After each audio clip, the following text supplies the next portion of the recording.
So we can't even break above 32K inside that 262-day window. 262 days, we could not break above 32K. Devastating. But that is the local double top as well.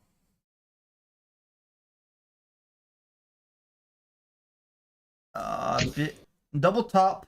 And where's that double top from? I'm going to put it on there. It's a double top from back here. June 6th. Pre-FTX failure.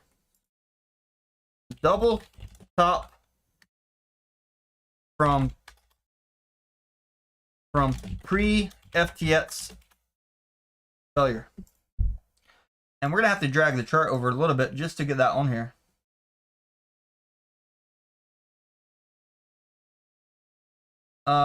Maybe I have to make this a little bit lower. Well, I don't want to make the font lower. I'll just adjust the chart a little bit like this. Oh, yeah, that's good. That's good. We can see everything right here. We're going to go down and look at this RSI as well.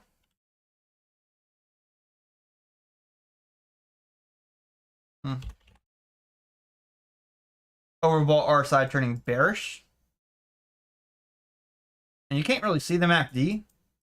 But when you look right here, that MACD is turning bearish as well. Usually when this gold part crosses under the white part, we turn bearish every time back here.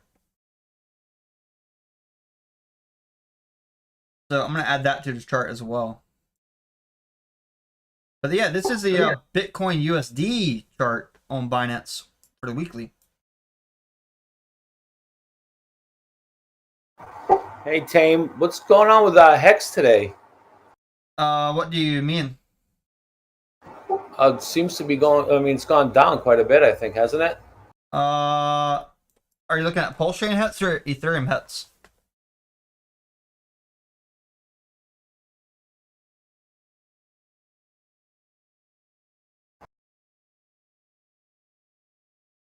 It's at like 8007. On MEXC or another platform? On MEXC. What is it on USDC on Uniswap? Or what's the price on PulseX?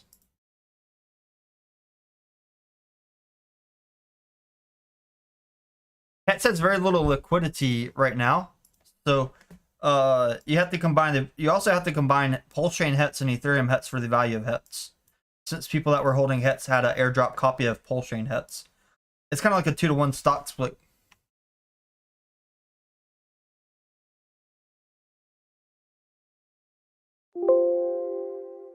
But yeah, people, if you look at that volume, I'm going to pull up that chart. Do you want me to pull up that chart after this Bitcoin chart? The one you're looking at? Sure, that's fine. When you get a chance.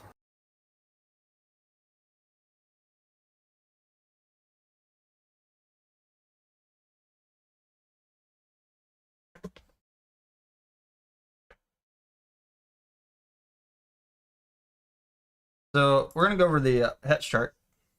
Let me put this Bitcoin chart on Twitter real quick, though.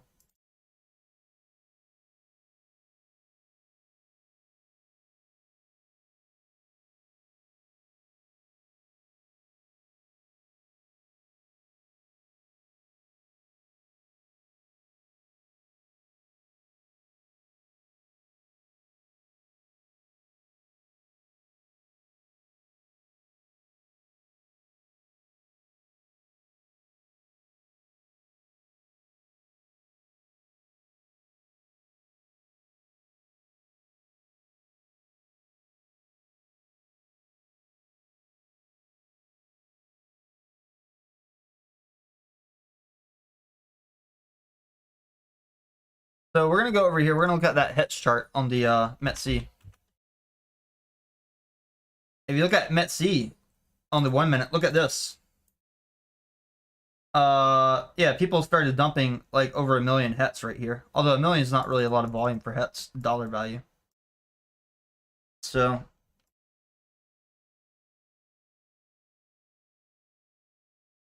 this is the HETS 1 minute chart.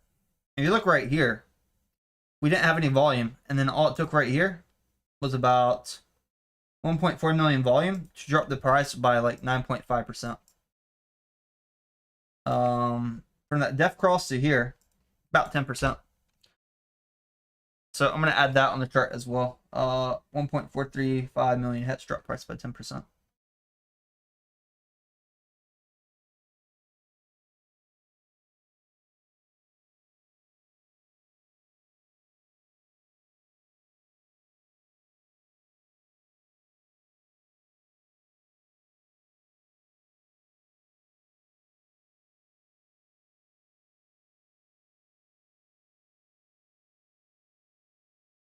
So we can see it right here after the def cross.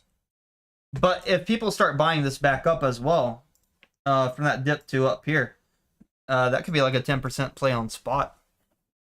Not bad. A lot of people, though, they are leaving Hex on Ethereum and going to Hex on PulseChain. So if you go to pulsehex.com, you trade on here. If you look at PulseHex, if you look at Hex, so we have Hex from Ethereum, and then we'll do Hex on PulseChain. One Hex on Ethereum is about 0.38 of Hex on PulseChain, so it's worth way less. Like if you look at this on a weekly, Hex on Ethereum has been going down significantly versus Hex on PulseChain. If you flip it, look at this. PulseChain Hex has been going up a lot. One PulseChain Hex is worth 2.6 Ethereum Hex. And that's a very interesting chart. So I'm going to take a picture of that, put it in the chart channel as well. But yeah, basically people have been arbitraging and scalping. If you look at this weekly chart on Hex, though, on METC, after METC listed Hex, it did do a big spike up to like 18 cents almost. But from top to the bottom here, it's like down 95% from the METC listing. And then people started migrating away from Ethereum Hex and going into PulseChain Hex. Because if you look over here, you put this in USDC value, one PulseChain Hex is about 2 cents right now. Like PulseChain Hex is worth more than double of Ethereum Hex. Cheaper gas fees, better staking mechanism.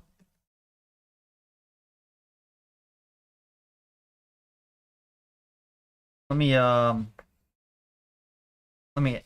add this chart.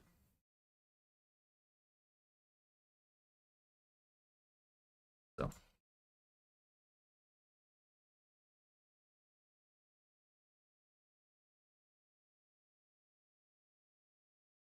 all right, so I'm gonna add this chart. I'll do the Hex chart as well. It's very interesting.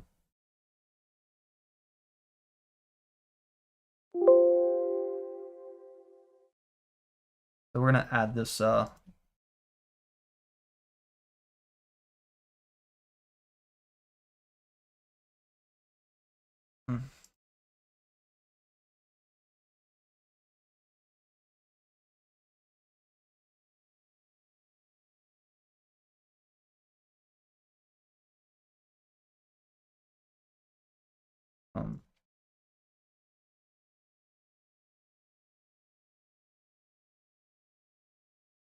Bitcoin's trying. Dogecoin's trying again. So I'm gonna do this chart as well. I'll put this in there.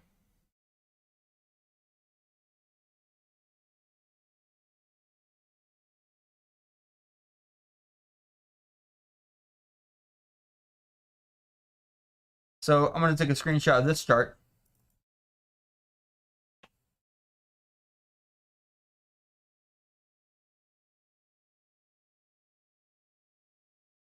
But yeah, this is Hex only 1 minute.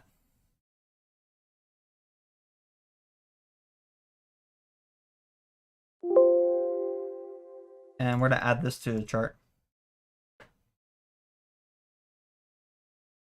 But keep in mind, a low liquidity means a crypto can dump fast, but it can also pump very fast. Keep in mind. And I'm sharing this stuff in the Discord as well as we go. Been sharing this stuff in the Discord as we go, so check that charts channel. I thought about adding Hex to the chart But for now, keeping these up here. If Hex goes on futures, I might add it back to a chart or make another setup where for stuff like ETHW Hex, some of the lower liquidity tokens.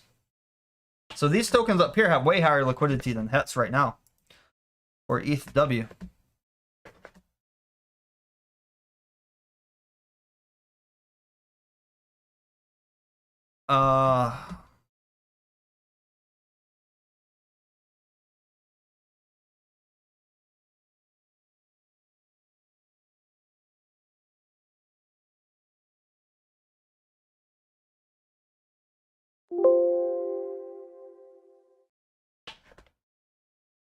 All right.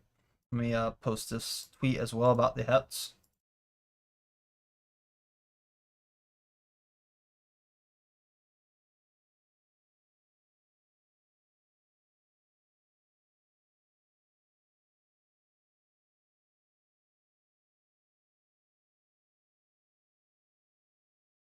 I'll put a link for the Discord and YouTube chat as well.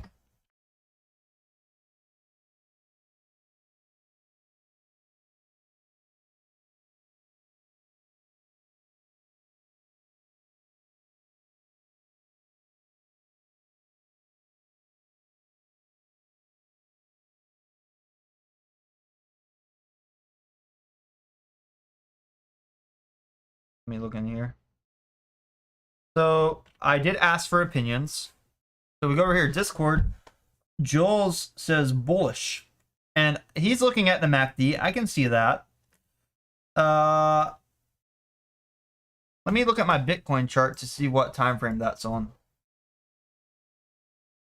And that's going to be a Bitcoin USDT chart, probably.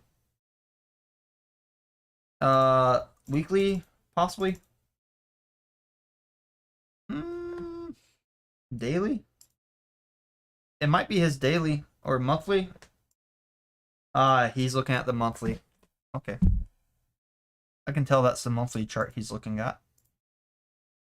Just by looking at the number of bars.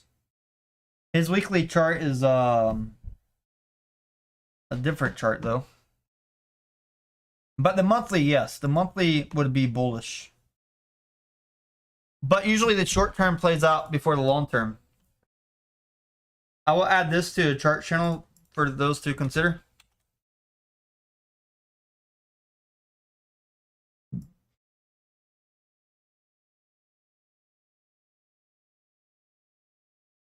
And we'll just analyze the MACD for the monthly, right?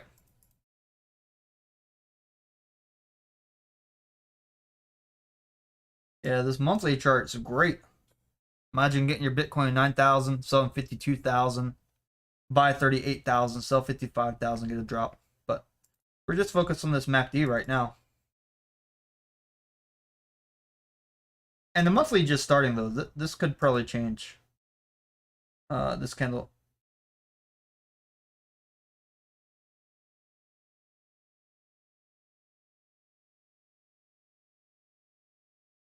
So about 1,125 days.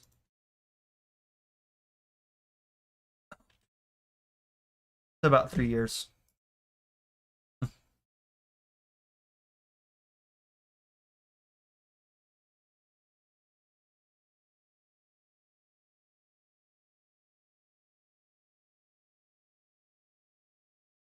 Let's just say picking up bullish momentum. But this is first time. It's like the very first one. So we'll have to see though. I do see what you're talking about. But that RSI as well colliding. I think in the short term we could play out this bearish pattern first. We're almost through 8 months of the year already. That's already almost 2/3 of 2023. It's kind of crazy how fast this year flew by.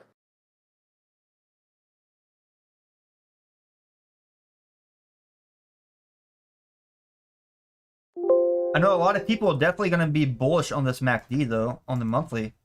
But those people might be the ones, those MACD traders might be the ones that buy it up on the spike up. Because if you notice, those MACD buyers, the MACD traders, the way they trade, they wait for that confirmation. Those MACD traders on this monthly chart They weren't buying Bitcoin down here at the bearish momentum, right? They weren't buying Bitcoin down here in the bearish momentum. No. If they wait for this first green momentum, this is what they're doing. They are paying over 100% more for their Bitcoin for that confirmation if they waited for this green rather than buying in the red. And even if they wait in the light red right here, they still paying over 100% almost. Like, look at this. Like 91%. If they buy over here, 53%. Usually you buy at the very beginning of the very dark red down here. Down here, bottoms, 15, 16K. So that monthly MACD, I do see a lot of people, but I'm not going to base off that monthly MACD for what I'm doing. Not right now. I do know people are trading off of it though.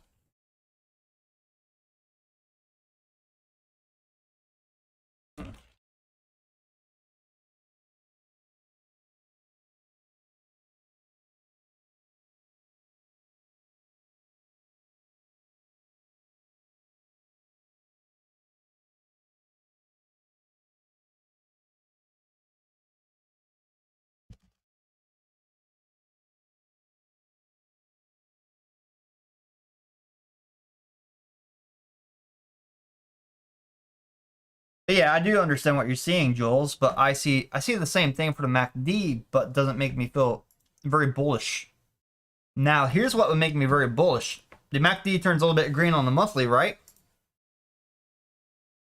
But look at the RSI. This makes me bullish right here. This makes me bullish. Not this after we're RSI is up over 250% over 212 days. Like this price down here, Bitcoin right here, 18K, way better than buying at 29K for a lot of these traders. A lot of people are going to be taking profits in this time.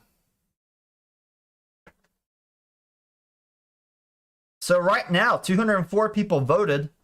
59% are bullish, 41% bearish. Let's have it. Tell your opinions in the YouTube chat. I really want to see.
I'll be right back in a minute. I'll give the mic over to somebody who wants to argue a bullish or bearish point as well. Give me a moment.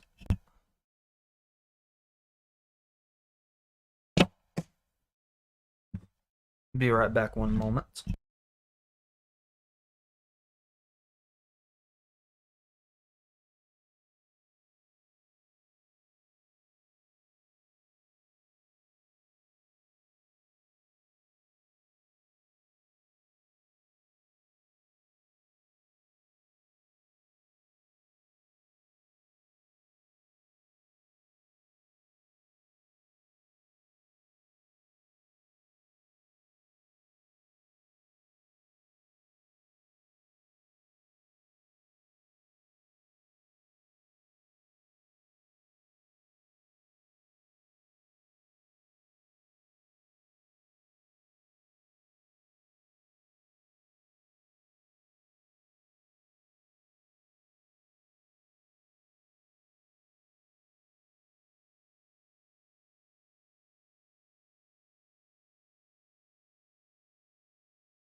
Alright, so I'm back.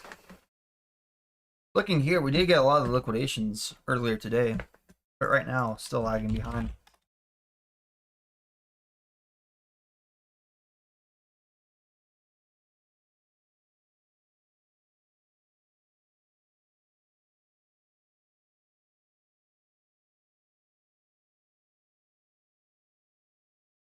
Alright, how are your trades so far, guys?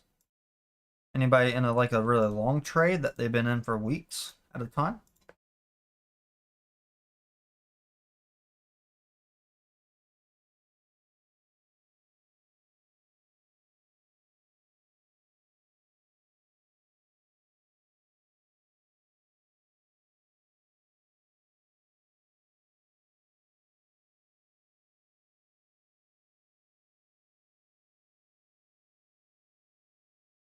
How Big Doge says we are men here.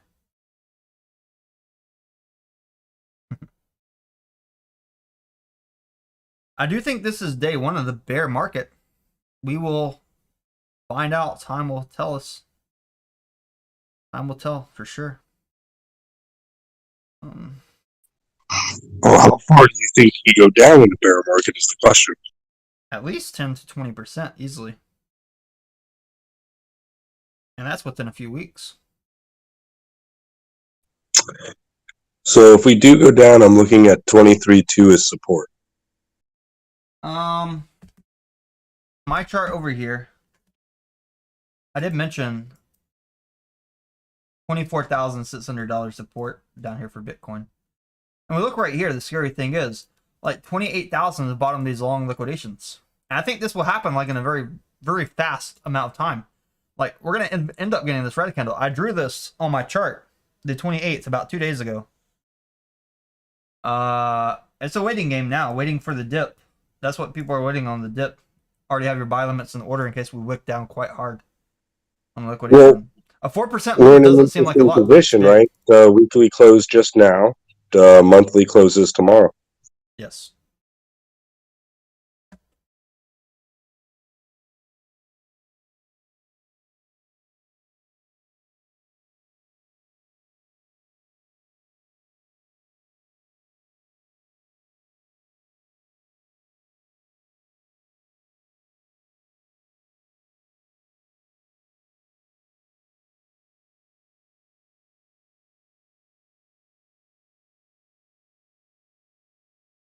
I definitely see a possible retrace towards the 23,000. Yeah, but possible. I don't know that we're going to get much further. Let's take a look at that Hex chart on METC real quick, though, that 1 minute. Let's see if people are already buying up that dip, right? Yeah. Yeah, people are already buying up that dip on Hex on METC.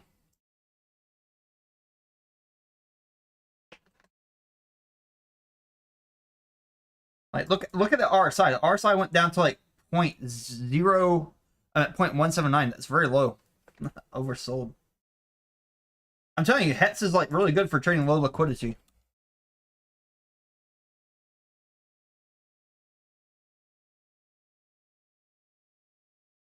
Congratulations to those who bought the Hex dip. Things like Hex already getting oversold.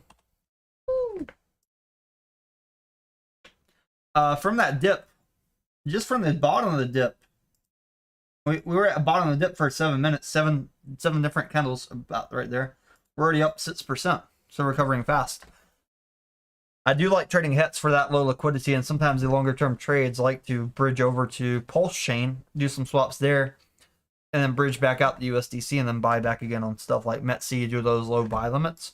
Because if you do low buy limits on METC, right, and price goes down further than the price on PulseChain or Uniswap, you just bring it over and then sell on the PulseChain or Uniswap.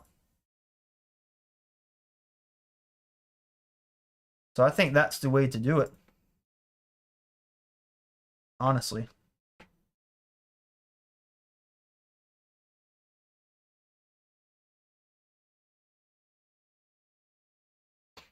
Anybody have any technical analysis or any fundamentals, any opinions they want to share? Anybody watch Oppenheimer? The movie is good, but it's disappointing. Pretty good, but yeah. They should have a big destruction scene in that movie. The movie's about making a bomb and dropping a bomb. Yeah, I was like, oof. I'm like, dude, I could do that in the backyard. Right? I thought they were gonna have like actual scenes from the actual bomb, and not really. But it's cool. I liked it. You know what I did, Rob, when I got home after watching Oppenheimer last night? I went home, bought the real footage from Amazon There you go. so that I could play it and see what it was like. I like the 4K redone ones. They have all of them. That's crazy. Yeah. Oh, that's mind blowing. Definitely. That bomb is huge. Hey, watching those two, you can maybe come up with some ideas of how to create your permanent structure. You know. Like my bunker? Yes, sir. Well, the problem with the bunker is the air that's going to come in there as well. You need to filter it and everything too. Yeah, big carbon filters and stuff. Yeah. Yep. I want to get out over in the mountains. Nice little areas. Mm-hmm. Radiation's a beast, though. Mm-hmm. For sure. You can buy old military stuff and have it. Yeah. Some of that military stuff is really garbage, though. Sportsman's Guide. You know, they're out there.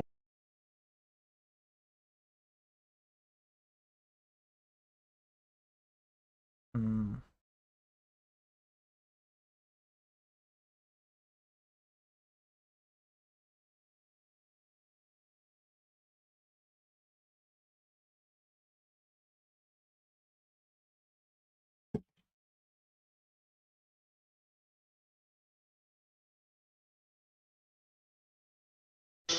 Have you watched Barbie yet? No, I'm not gonna watch that.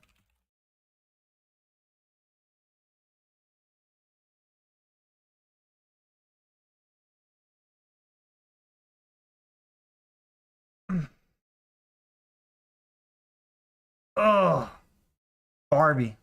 Everybody's dressed up pink for Barbies. Hey, Rob, so somebody wants me to go over Vechain. Have you been trading Vechain any this year? No. I don't trade it. But if you look at 1 minute, this thing, or the daily, this thing, looks disgusting. I feel like this is a token where they increase the supply drastically. I'll bring it out on the weekly. For my green block indicator for Vechain, yeah, 30 or greater, at least for that under EMA. But it does look like Vechain's been in this long accumulation period for, what, almost over a year. Yeah, this is like over a year. 413 days.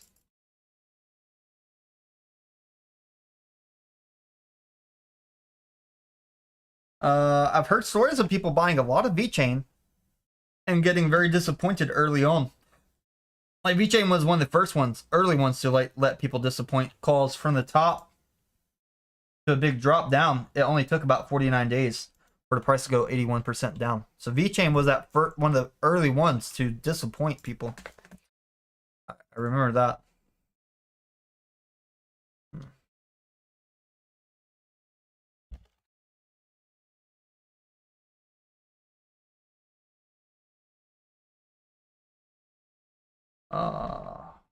Let's see, how many days? Probably about 420 days of green blocks right there for Vechain.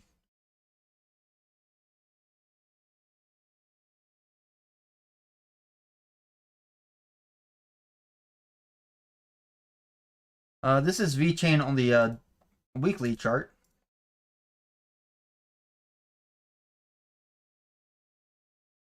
All right. Currently, let me see. I'm going to calculate it real quick. So this is 200 EMA price. About 39, almost 39% down under 200 EMA. Let's add that note right now.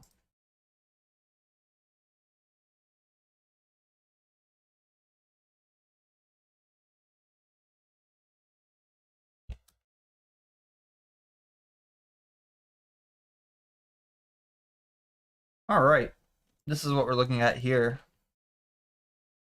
It's interesting like this, and you look at the RSI, the MACD, oversold, trying to accumulate, got rejection. Where did we get rejection at there? We got rejection at the moving average and 200 EMA back here. How many days since that rejection period? Well, weeks. About 161 days. Not bad. I don't really trade Vechain though.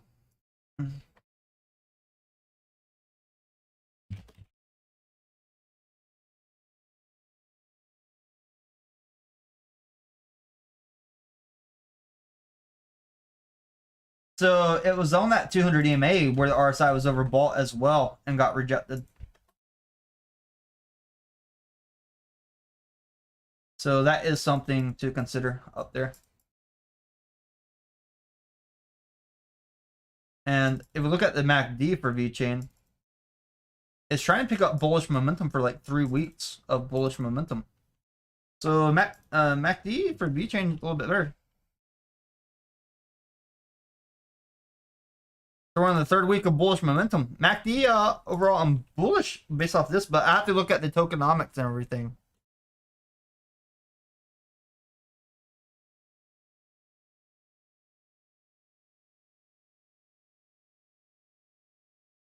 All right, yeah, I'll put this chart in the charts channel as well for you guys.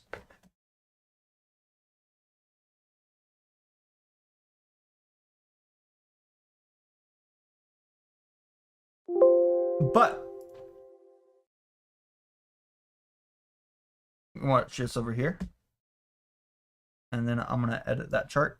Well, probably not edit, just cut it a little bit, put in Discord.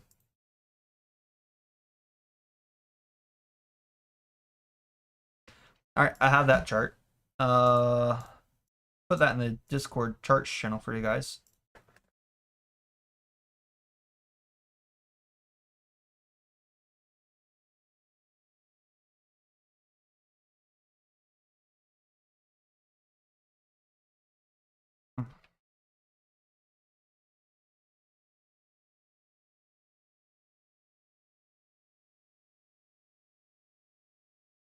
So I'll put that on Twitter as well.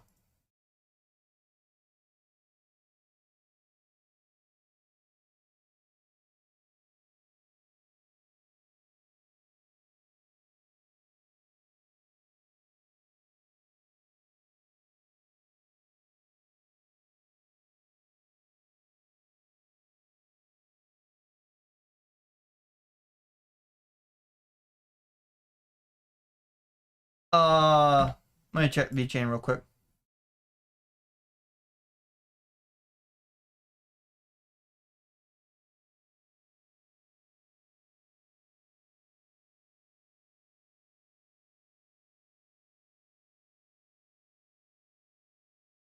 Okay, so I have that Vechain chart put up there as well. We had 226 people vote so far if we're bullish or bearish. 60% are bullish, 40% are bearish on this market right now.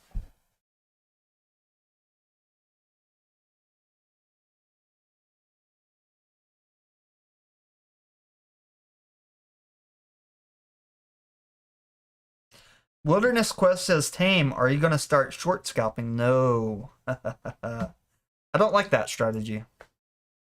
I would prefer to do low buy limits in case we drop down rather than shorting.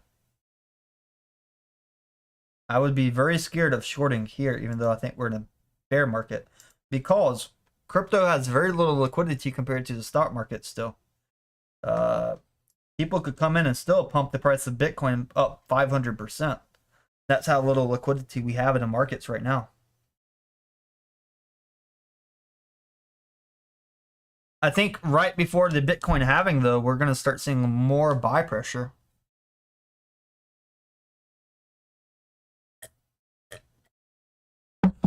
But you can't always short in crypto because it's not enough liquidity. Someone like Elon Musk could come in and pump the price of Doge by 800% overnight, one click of a button. So even we're in a bear market right now for crypto, the liquidity is so low. A really rich person if they really want to, they could come push us. They could push it up. Litecoin halvings in 3 days. And the Oh, source is one. I heard the Litecoin halving usually dumps. Litecoin halving as well was interesting to watch. Look at Litecoin halving over the years. I like Dogecoin more than Litecoin. Dogecoin is a fork of Litecoin, isn't it? Yeah. Well, I think it's a fork from Lucky Coin, which was a fork from Litecoin. Yeah, I Which don't is a like fork from shorting. I Bitcoin. usually only short a few times a year.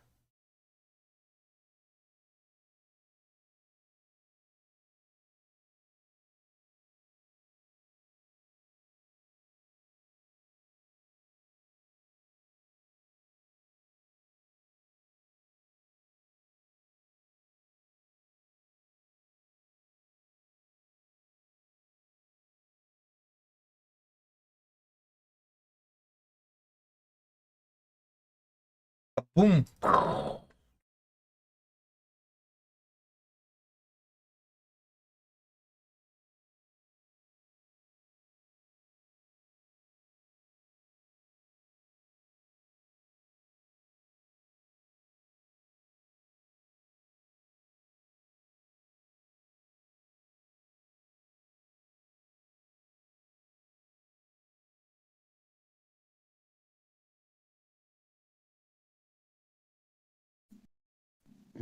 A lot of states don't even celebrate that day anymore.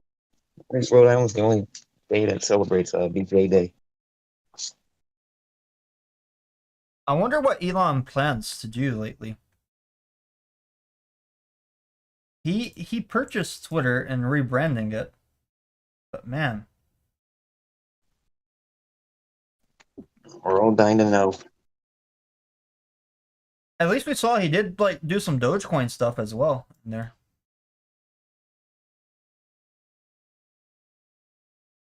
Hell, there was someone working on the sign today, so Elon could pump the price of Doge up a lot. If he really wants to.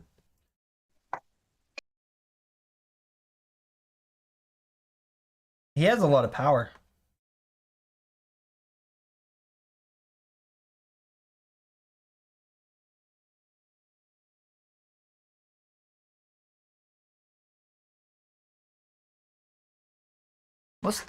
Yep.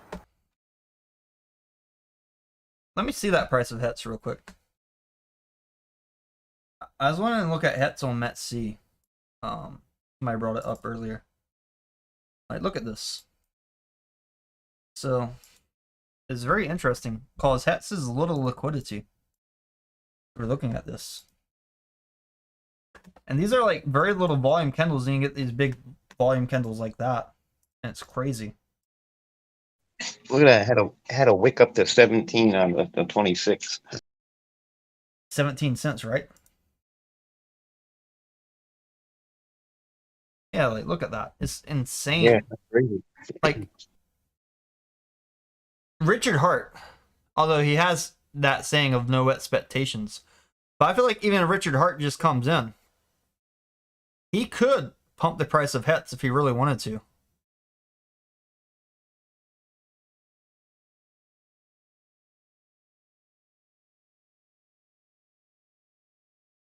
Like if he really wanted to, he could come in and pump it drastically. That would make too many millionaires. Does he want that? Well, here's the thing. There's liquidity on the PulseChain Hets. There's liquidity on the Ethereum Hets. But the one that has the most liquidity probably would be the one that gets the market share, right? It'd probably be the one that gets the market share.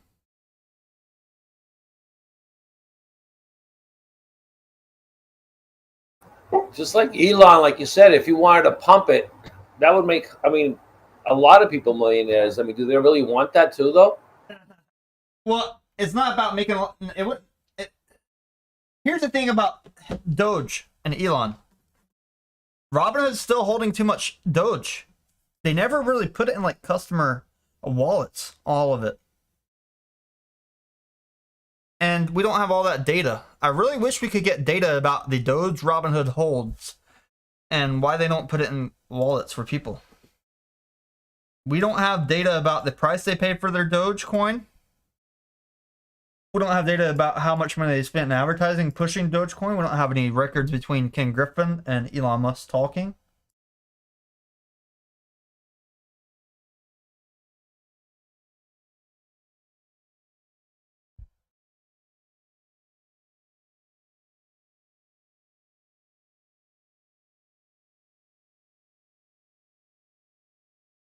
I thought about doing like a mansion trip, like a few of us come together, we book a mansion together for a day or two. That'd be pretty cool. But some of these Airbnbs are ridiculous. And it would suck if we got a lot of people, then Airbnb canceled.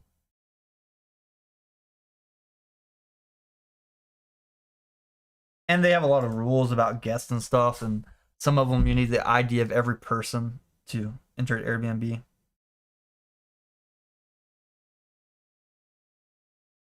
What's up, Gator Chomp 33? I am being pretty serious. I do think this is day one of the crypto bear market starting on us. And Bitcoin's at a decent spot for people that have been taking profits or want to take profits compared to the bottoms. Like we're up almost 100% from bottoms.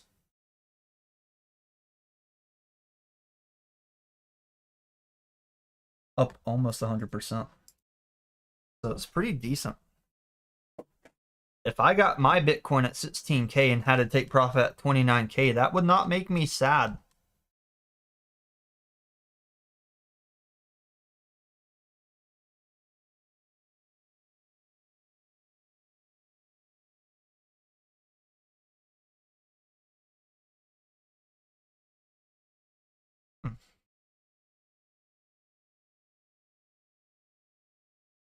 What about if Michael Saylor told you it was day one in a crypto bear market and he just dumped all his Bitcoin and said that he's going to buy it later? Would you believe him, Digital Orgy?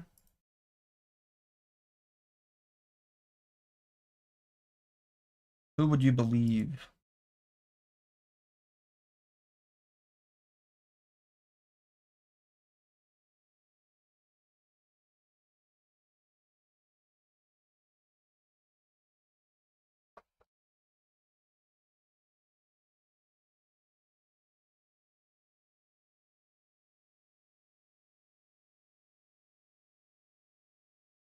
My mouse is being weird.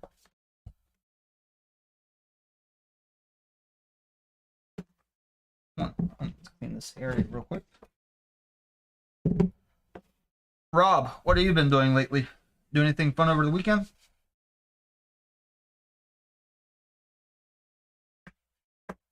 Or like a cave Airbnb. That'd be fun.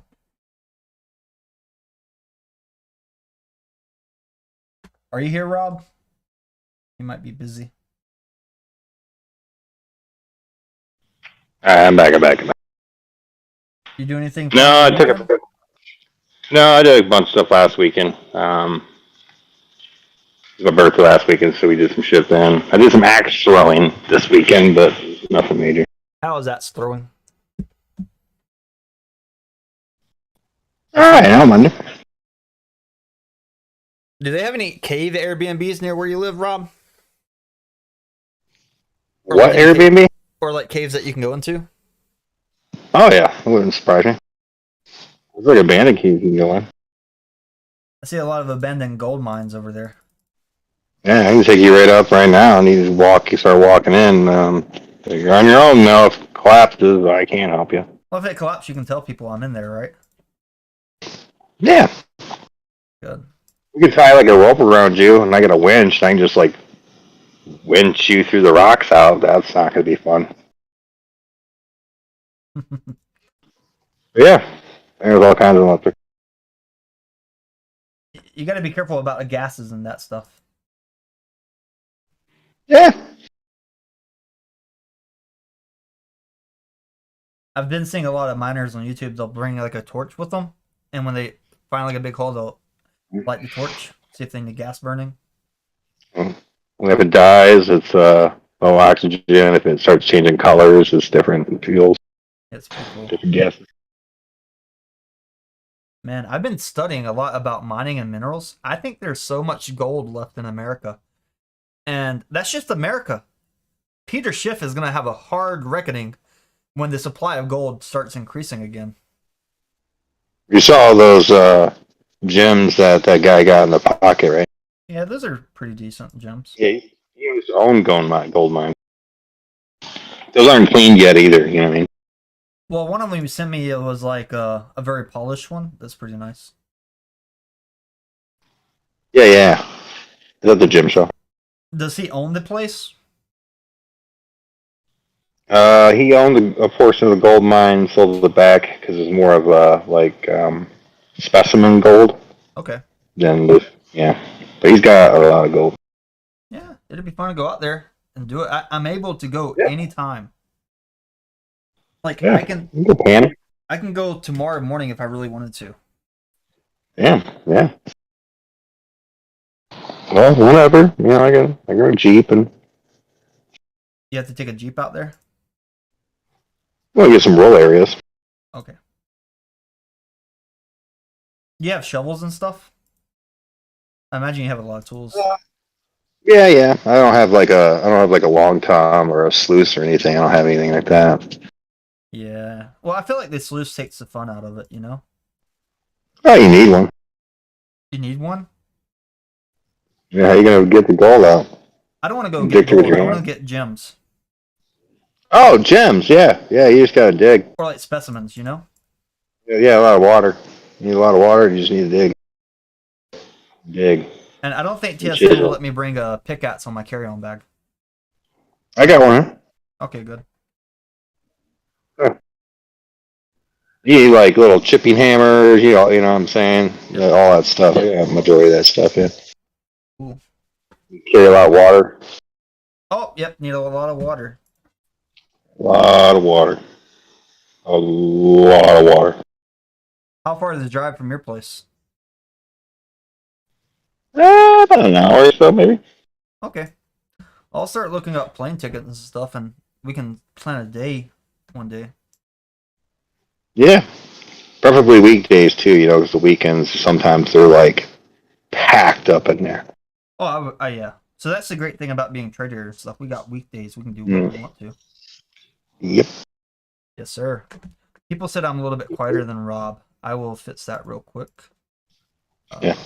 My gain. I will put this at. And I'm talking like completely normal, like if you were sitting next to me, so I'm not like yelling. Yeah. I put myself a little bit louder for James. If you can think of a day, just let me know, Rob, and I can come out there. Out here, like we have to go at least an hour and a half driving just to find something decent. Something good, at least 2 hours. Yeah, just get up early. Just gotta hike a little ways. You're gonna work, or it could be weather. You know, because it's always changing car out. Yep. And yeah. How are your trading going, Rob? Did you have to sell the Jeep or any cars? No, not yet. Do you plan on selling any of your cars? Yeah, even in general, you know what I mean? Even. Yeah, you need to get rid of some of them. You have too much. Yeah, it's like too much maintenance for all this shit. You know what I mean? It's like, damn, that. Even if you don't drive the car, like you have to make sure the tires are moved. Yeah. Going flat. Yeah. Oh, they all need tires. Gasoline. You can't let the gas sit in the tank for like more than a month. No. Oh, don't forget, you gotta get that thing insured and registered, and it's just getting stupid. I sold the BMW. Got rid of it. Oh, you found? Oh, okay. Did you get an okay little chunk for that? Decent. All right, that's all you can ask for, right? I remember talking to you about selling it or blowing it up for a video, and I was like, and I started looking at regulations and stuff for blowing it up, and you have to drain all the fluids and everything. Battery, all that stuff, air conditioning Yeah. fluid. Yeah. I was like, people are gonna come after me if I blow this thing up for a video. They're gonna be like, why didn't you donate it to people who need a car or something? Yep. Destroy the environment. Yeah. I've been buying up some stuff though to like shoot for videos that are not expensive, but would make great things to shoot. From a sniper. My area is very messy behind me, by the way. I didn't turn on the camera at the beginning of the stream, and I have a firearm behind me, so I can't turn on the camera right now because YouTube might see that I moved it, but I didn't move it. Weird. I have to have the camera on at the beginning of the stream. Yeah, thrift sale, like garage sales and thrift stores are great places to buy targets, cheap targets for shooting. Man, find something like really heavy lead at a thrift store that can be good for shooting. Quartz, like just getting big pieces of quartz out of the backyard and putting them up for shooting is cool.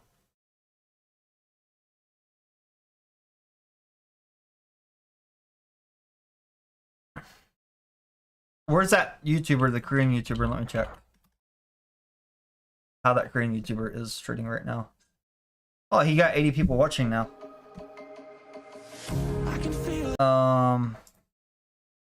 What is he in? A longer or short? Let me check real quick. His entry price was 29,243. Price is a little bit higher, so he's in a Bitcoin long. His liquidation price is if we go down to 28. His liquidation price is right here. If we go down to here. Sato's liquidation. Man. That's funny you said that, and I got a notification that he was on.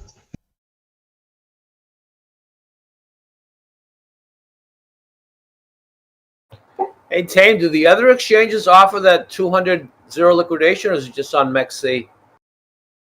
Oh, no. So that 200 times, a lot of exchanges can offer 200 times with like stuff like KuCoin and stuff. They want you to be KYC'd. That's another reason why KuCoin's volume has been dropping drastically.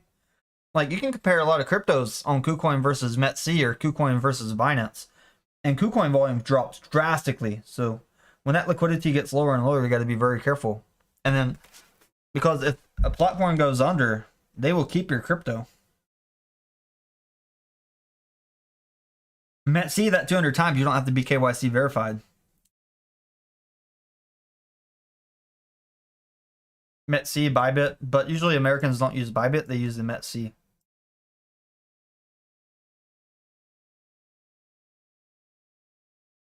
So you can do it on them, but you have to be KYC verified, correct? You're not going to get KYC'd on KuCoin as an American, though.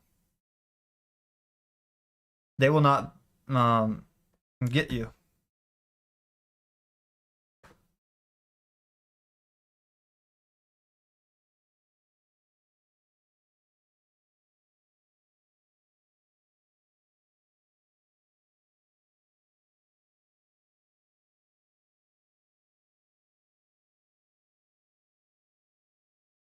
That's the only issue.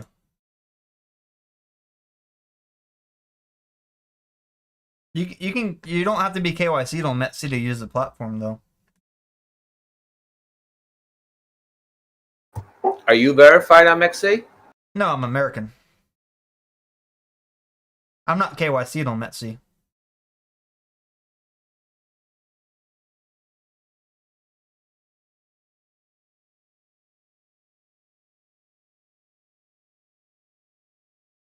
So I gotta remove all the indicators here. I want to make a chart for you guys in a few minutes, post it on Discord. I do use MEXC though pretty regularly. I think if you use a VPN on desktop, you can get those rewards.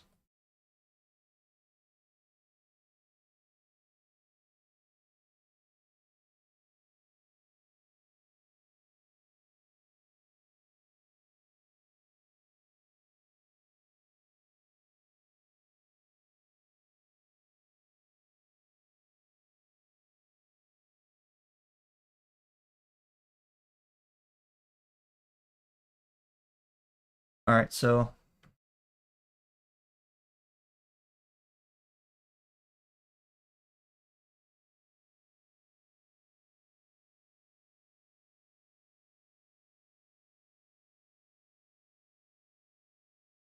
I'm gonna make a chart. But many of us have been using METC for a while now. Most of our screenshots from show off your profits from METC.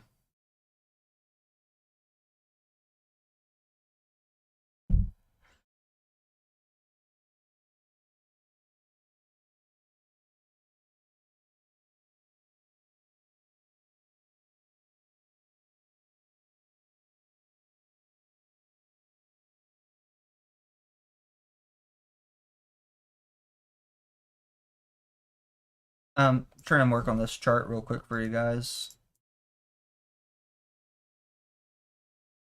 Sometimes building a chart is a little bit time consuming, but when you have it, it's worth it.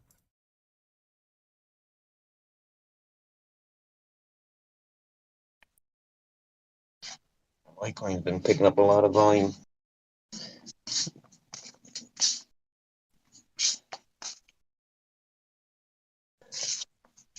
It's like, I think, a third or fourth most traded coin right now.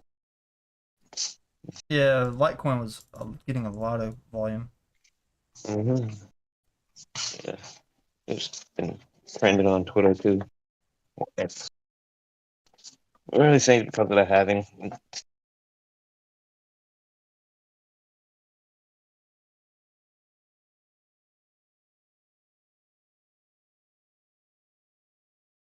How are you trading Litecoin? Like, I've did been you trade it holding recently? Litecoin. No, I've been holding it for like 2 months now.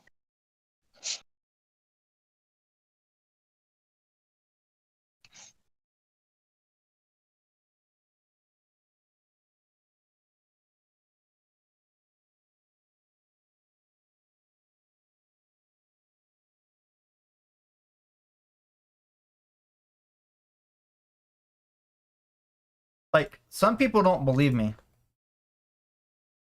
so I gotta show them something.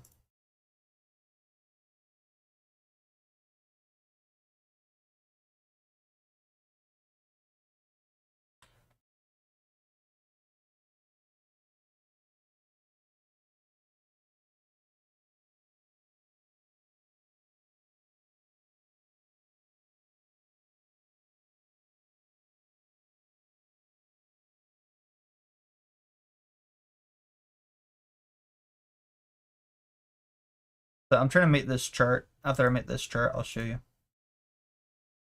Some people get blinded by greed. Some people get blinded by being stuck. Some people get blinded by birth.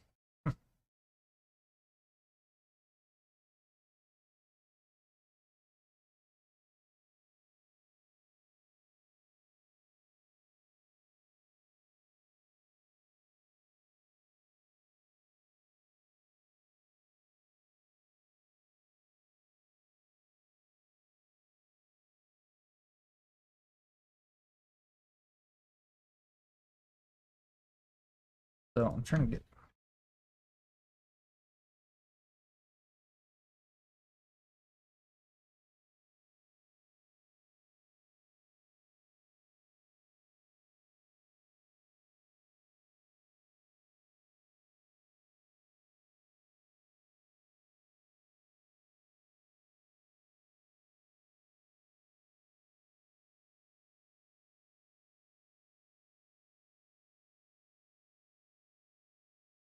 Trying to work on this chart real quick.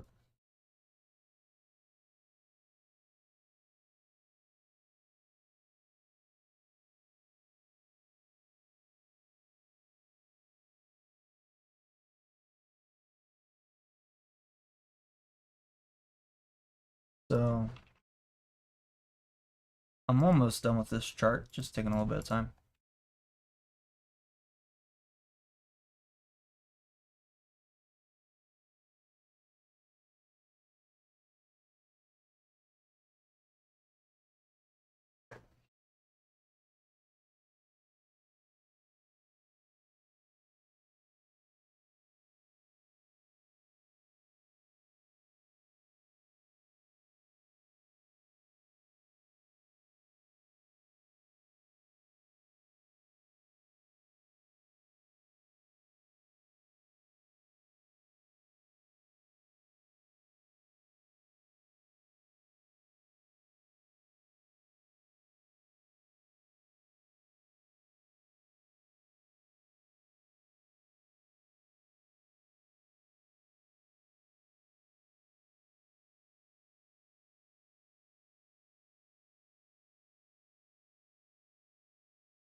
on this chart.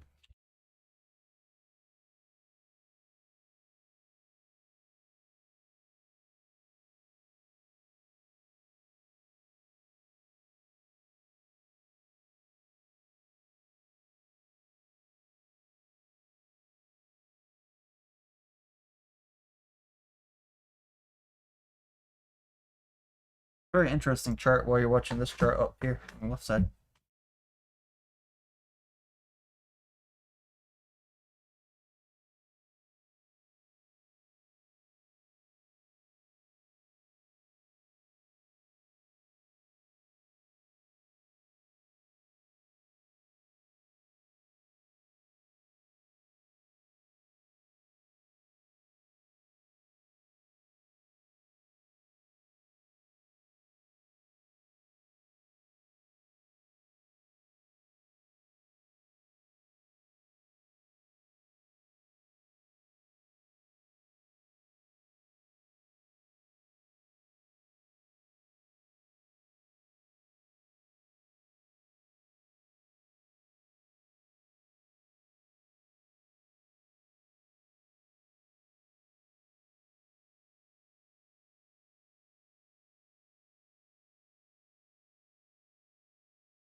All right, so I took a picture of the chart.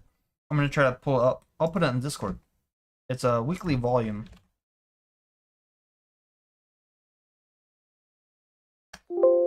And this is weekly volume for Bitcoin. You can do it for other charts. I encourage you guys to make your own charts similar to this as well.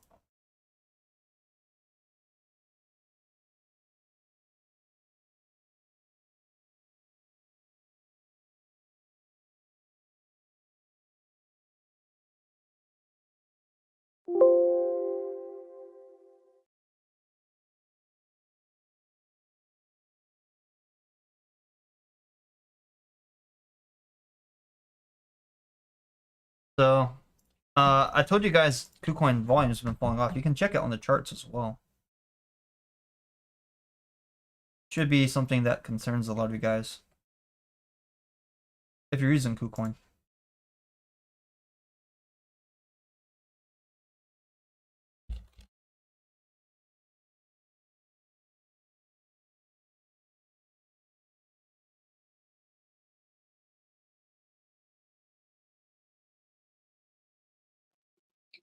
Joe just poking up here.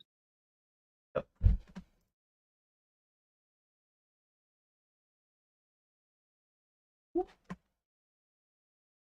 I'm going to edit the chart a little bit more. I'm going to add the weekly information and everything too.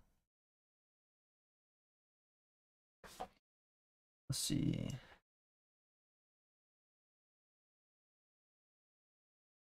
Weekly, this is Binance, Metsi, KuCoin, Fimets.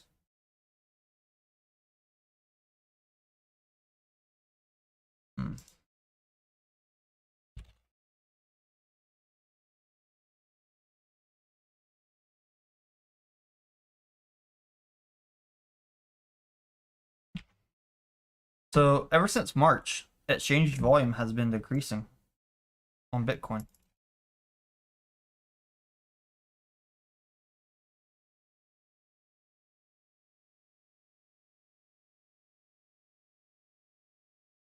And this is for Bitcoin. I put it in the chart channel if you guys want to check it out. Metsi's doing pretty good volume though. Like last week, they had over 28,000 volume for Bitcoin versus KuCoin 13,000 and versus Fimets 1,663. Binance had over 168,000. Oh, we may get these liquidations tonight though. We may get these liquidations. May liquidate shorts up to 30K before that big 5% drop. Well, it'd be great to see those market makers push us up there, liquidate those shorts, get that cash before going down. I think that would be the optimal thing. Let's see how Hetz is doing. So it looks like we're having volume candles like between 3 to 500,000 over here on Metsy. Not too much major volume over there for Hetz though.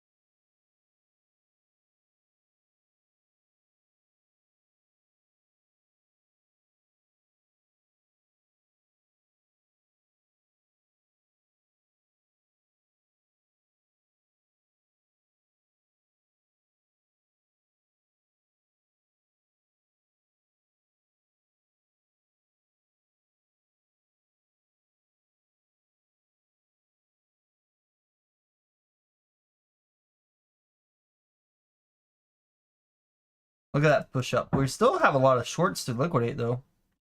This gap down from the bottom of the longs to the top of the shorts is about 8.8%. We've had a few days in crypto where Bitcoin moves 10% in a day. A 10% move up and then a 10% move down would be very optimal for a lot of traders for that volatility.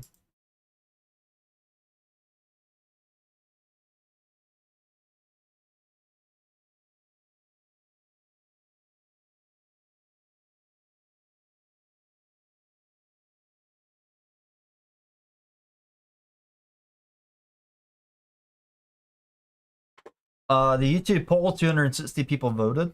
61% bullish, 39% bearish. One thing I've noticed though, crypto volume has been falling off since March, and then a pick back up would be very good.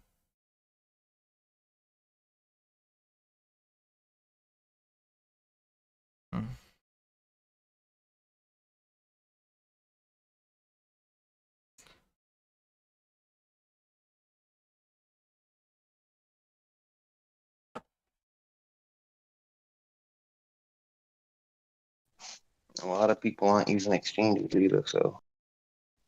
If everybody was on the same exchange, definitely trading would be different. There would be less arbitrage opportunities.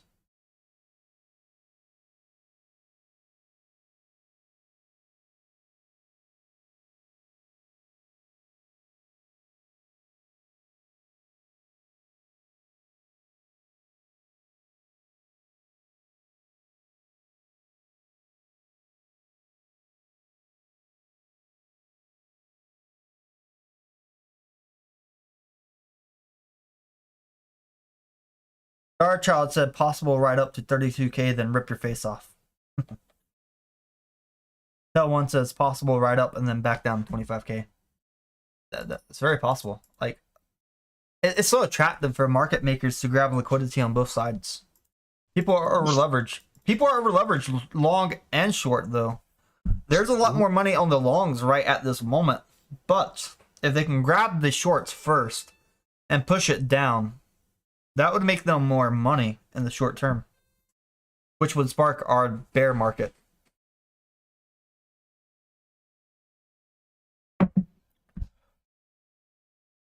And what best way to start a crypto bear market than with a giant bull trap as well?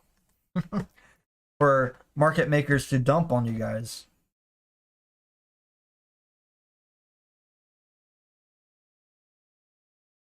Those of us who got in at the bottom of the bear market, we're not worried about times like this though. We already got in, we already got out, we already have our profits. Our bags have more money than we've had before, and we're safe. We can sit back and watch the chaos with our low buy limits. We can wait.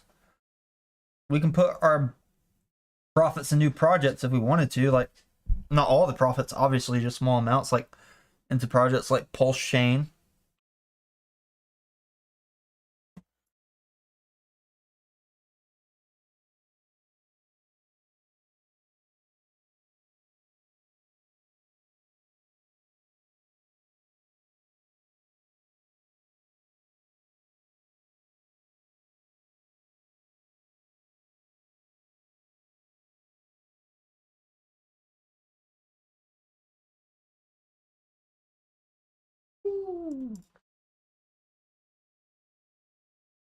How do you guys feel about the stock market? What's your sentiment there? Bullish or bearish?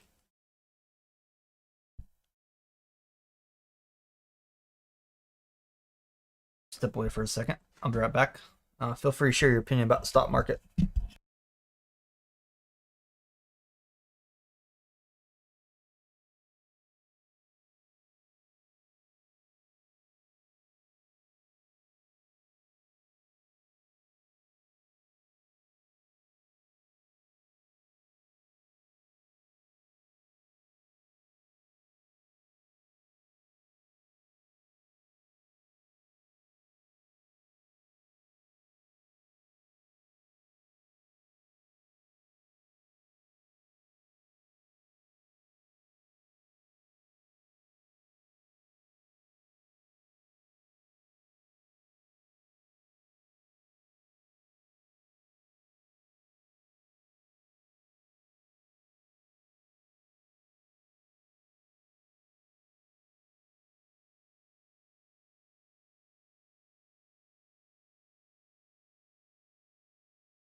Okay, I'm back.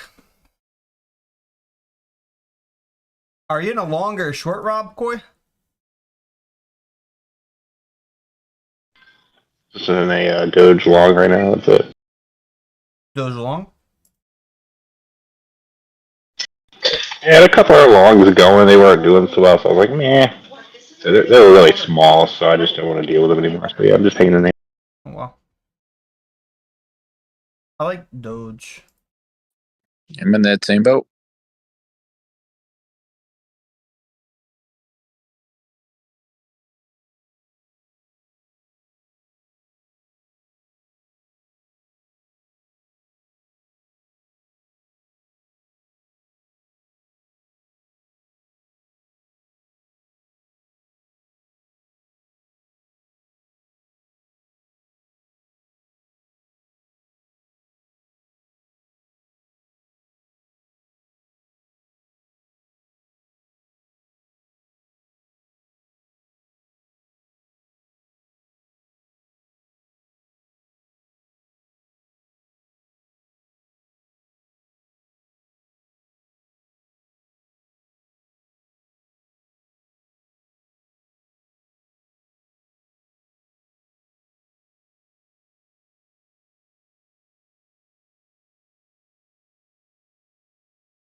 Someone says, "Are you in a long or a short?" Mostly on the sidelines, buddy.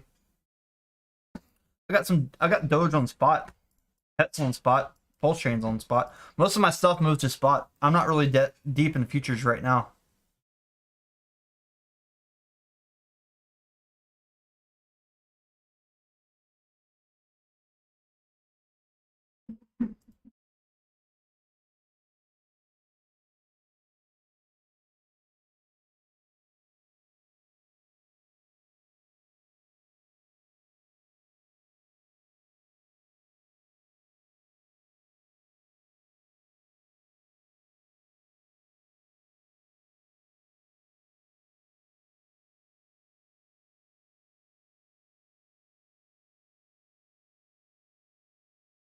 Hey, what's up, everyone? Micah Dyke.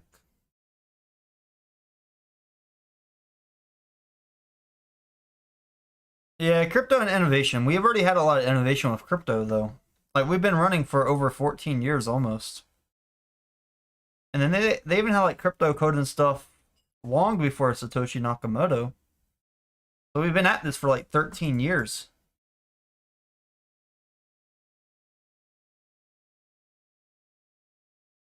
We're doomed to another big dip. We're doomed for another big bear catalyst to hit us. It's gonna hit us in the face hard. But thankfully we had the Bitcoin halving next year and the election next year. So we do have some things to look forward to after we get punched in the face. For sure. Sure.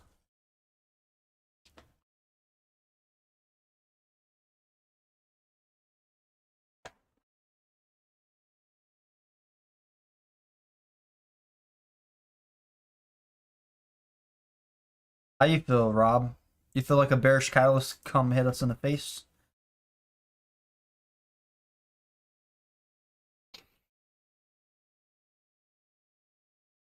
It would be scary. What? You think a bearish catalyst, like a big fundamental event, could hit us? Sure. There's so many things that could happen that cause the price to dip hard. Plenty of things that could hit us hard.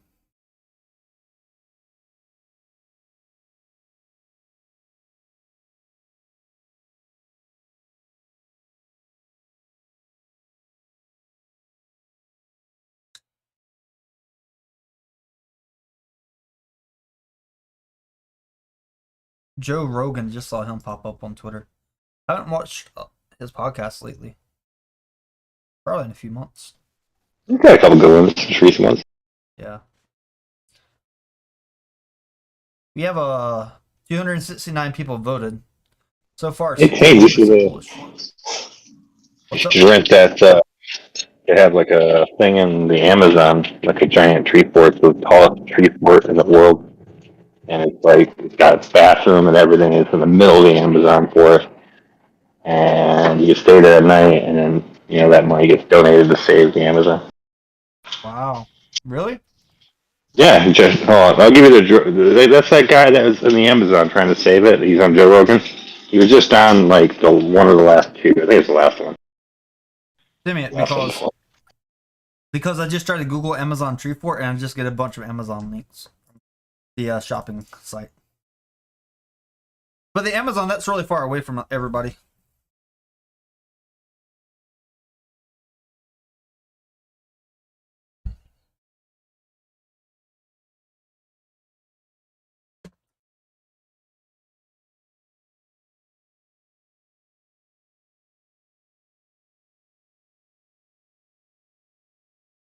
Joe Aspen DM me if he makes it to the 50K club. You do make it to the 50K club, Joe Aspen. Your Doge portfolio is up there above the value. So congratulations. I will give you that 50K club roll. That's the guy. Yeah, Jungle Keepers, I think it is. Organization Protector and Habitat, Western Amazon.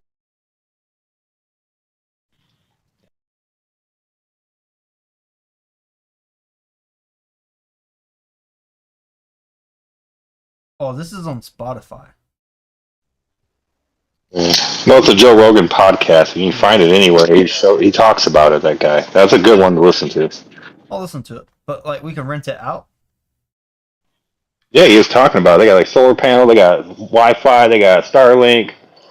He was like, "What?" He's like, "A shower." And you just step out and like, he's like, "Yeah, you gotta watch this documentary." Is it cheaper than $20,000 per day? I think it's less. I Because think that might be for a week or something. yeah, I see a lot better. I see if it's cheaper than 20K per day, then I think that's doable. Yeah.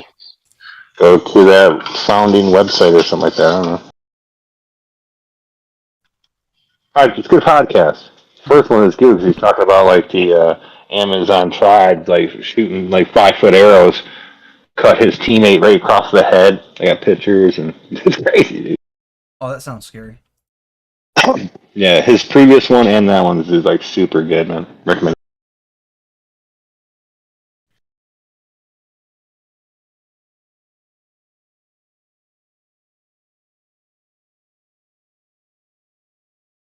Where's the Amazon rainforest at, though?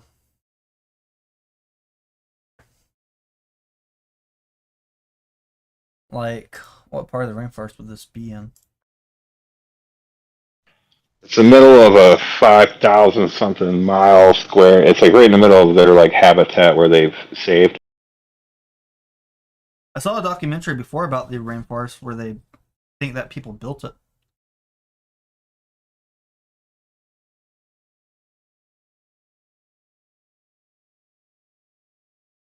I think it's very possible that people did build the Amazon rainforest, bring a big biodiversity. Humans are very good at planting seeds.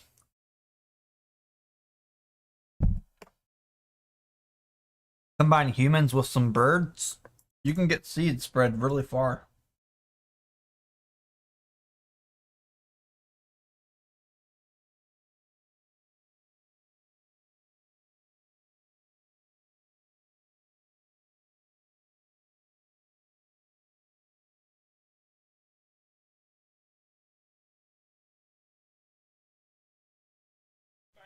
There you go.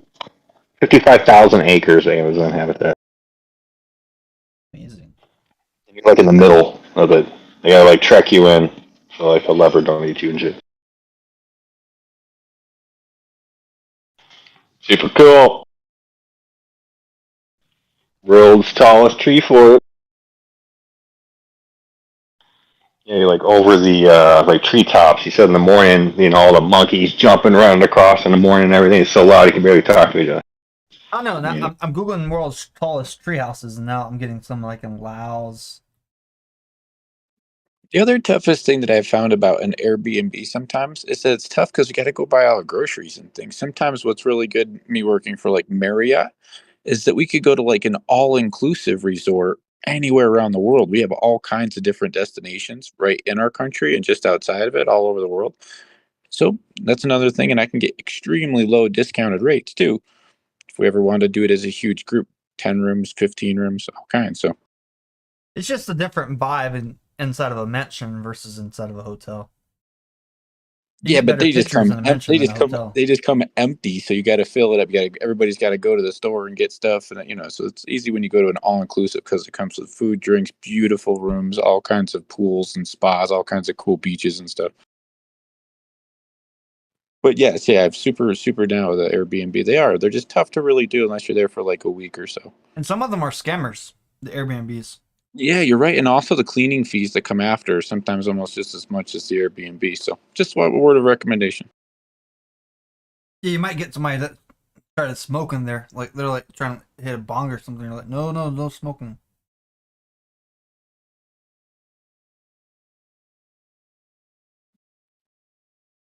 Yeah, with that, everybody has their own location, their own room, with their own stuff behind their own locks and everything, so everybody feels secure as could be. Yeah.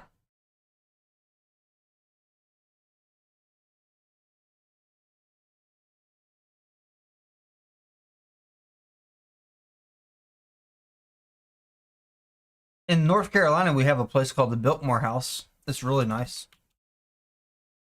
So it's like a hotel, but it's a giant mansion. And it might not be that far from Tennessee. I'll pull up on YouTube real quick. A lot of people travel here just to go there and book a room. So this is the Biltmore. Really nice. You can get your room. Oh wow, what a cool location! Look at that place. Yep. Like And they castle, have bro. gardens here, but artwork. We have the Biltmore here in Providence. They have properties here as well. Pretty big. They have the Village Hotel, the Inn, cottages up there. Like these little cottages that are pretty cool. That's like fancy. There's also cool places that have like ATVs and all kinds of stuff that you can rent from. Like they're kind of like outdoor lodge type places all over the country and up here in the mountains and stuff. It's kind of neat. There's all kind of cool adventure type built-in stuff. I think the Inn's better though. Yeah. Over by Tane, there's the Hatfield McCoy trails, dude. The what? The Hatfield McCoy trails. It's like the biggest, one of the best trail riding out there.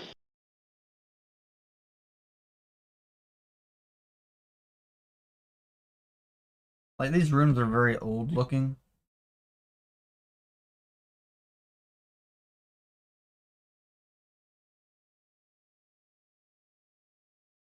And you can do groups as well. They have venues. Really nice here. That Bitcoin conference going to Tennessee next year is going to be interesting.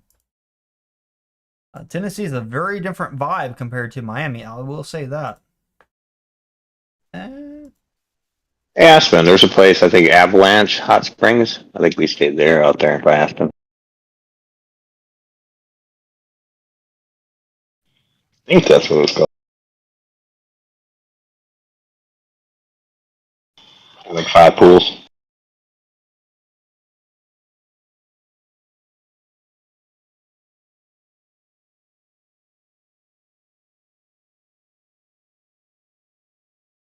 Oh, sorry.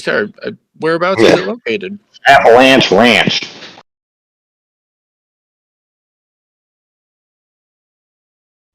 Stayed up there for a couple nights. A couple years ago. Is that the one down in Carbondale?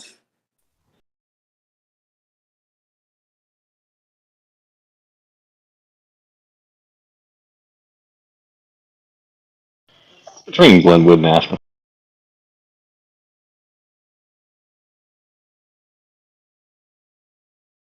It's like the one that has like a little waterfall kind of thing. It just Yeah, it's just but outside it's natural. Carbondale. Yeah, just outside Carbondale. Yeah, it's super close, like a half hour away. Yeah, the nasty. Nice. We stayed there for a weekend. Pretty cool. And they have those couple cool those little cottages, little cabins that are built off it, and they got a nice bed and little like picnic table looking stuff inside of Yep. it. Yep. We did that, and we just like slept all day and like stayed up all night because there was like nobody at the hot springs, so we were just out there by ourselves, like jumping pools and shit. It was sweet. Was it naturally warm? How warm was it from the ground? Was it like in the Oh, 90s nice. or was it actually over 100?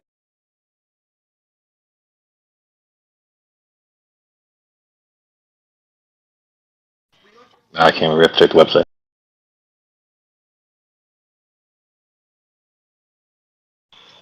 It was cool. Yeah, it's a nice like anniversary type thing or something like that.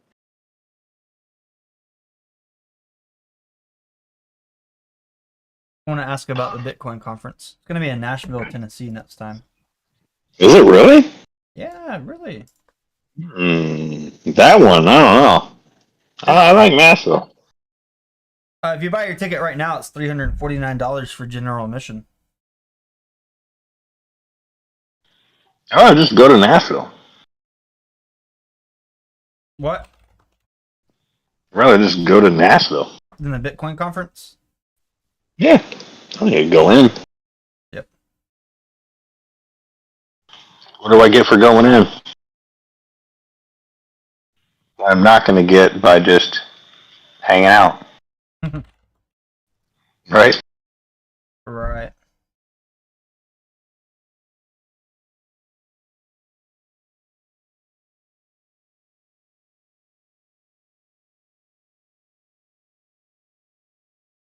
Bitcoin conference can be good sometimes, but most of the times it's been weird.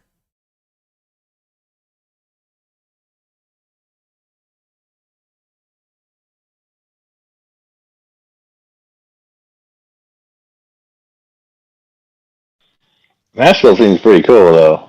Tell you that.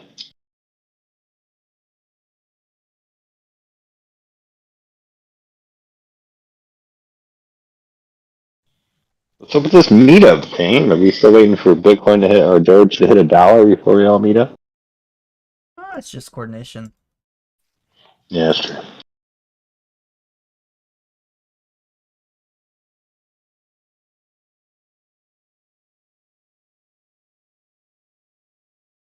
We could do like a giant Dogecoin party.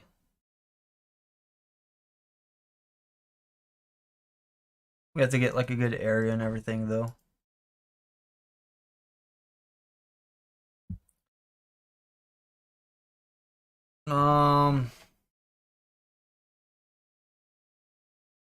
I think it's July 25th, 2024 for the Bitcoin conference in Nashville. Mr. White Films. Mr. White Films.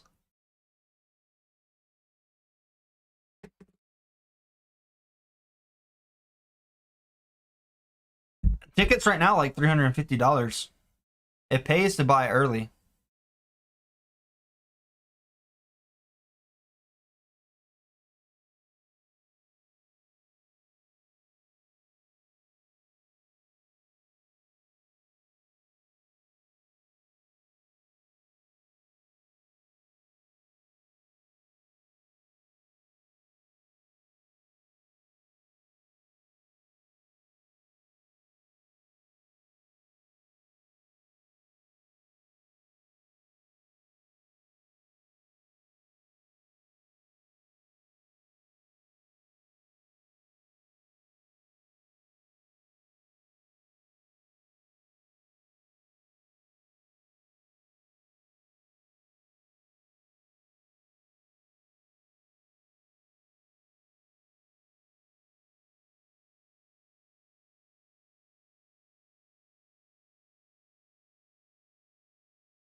What do you think about the term Bidenomics?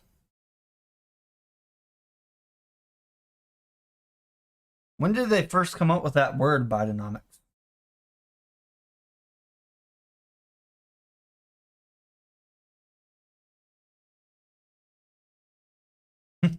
Like,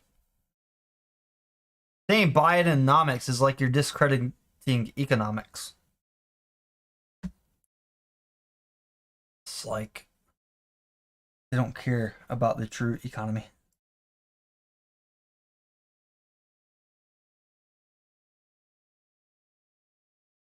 A lot of economists were changing numbers and definitions to try to fit a narrative in the last few years.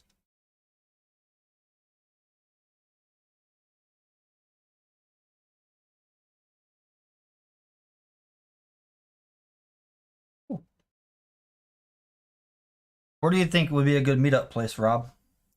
In America. Near airport, right? At least 30 minutes from an airport. An hour stretching it for most people. Yeah, I think 30 to 45 minutes around there. And, yeah, I don't know. You'd have to find how many people are East Coast, West Coast, find somewhere around, where somewhere cool, meet up somewhere in the middle, where flights are cheaper to go one way versus, to try to equal it out. Is it cheaper to go to the, West Coast, cheaper to go to East? I don't know. Not too much in the middle of the country. Like right in the middle strip. There's not much. We could do a vote. We could do a big vote, yeah. Because it's sometimes it's not about Let the the vote price. go months. The price doesn't matter, it's about the time. That's true. And the place. Like, if we all went down to Virginia, probably be very cheap, but it's very boring there too. Kind of go like a hot spot in there. Like here in North Carolina, like it seems boring as well, right? But in the big cities, you have stuff to do. Yeah. If Doge hits $1, there's only one place you're gonna go is Vegas. Everybody can afford it. Oh no! Even if I can afford it, I'm not gonna gamble. Yeah, but super cheap hotels, airfare, and good food for cheap. Yeah. And shows are cheap. That's why we went last time. We're not gamblers. We're like, what are we doing here? Like, we should just eat some good food and check out some shows. That's what we did. And flew home.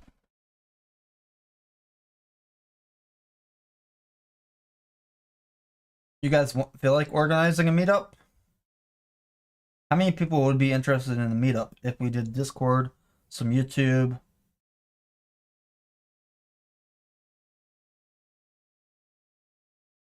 Would it be like one giant big public event and then like one smaller private event?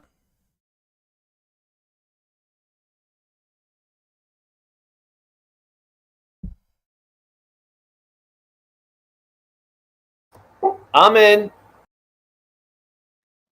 Yeah, and I think the more time that people properly have before it comes up and the planning that we do, and like you said, it was a good idea to have like a couple votes on, everybody comes with a couple ideas and then everybody votes on it and come up with it, plan it out.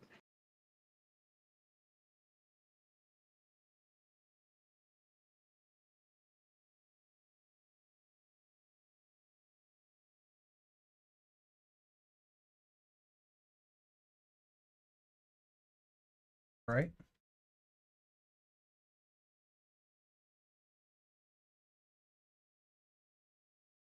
Miami's fun though. Ooh. And it's not far from Yeah. the airport. Yeah. And All right, man. Yep. I don't think we should all sleep at the same place. But we have dates. People can rent some places. You need like a center hub place, Well, that's right? why Where Miami's everybody good. can We can all go to a club eat. together. You can actually pass out there if you had to, but you can go back to your hotel room if you want to. You know what I'm saying? What do you mean by That's true. central hub, Rob? Like I staying guess, yeah, never mind. Never near mind. the same place? Yeah, yeah, obviously, yeah. Yeah, so we could pick like a district in Miami, right? Right. Because if you're East Coast, New York down to Miami, flights are still very affordable. I'm not doing a meetup in New York though. New York's terrible for this type of stuff. In Miami, the weather could be pretty good too.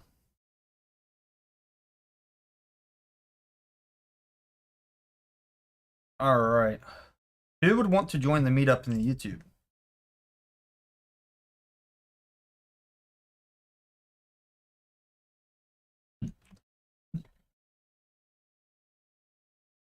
There's a guy in Discord.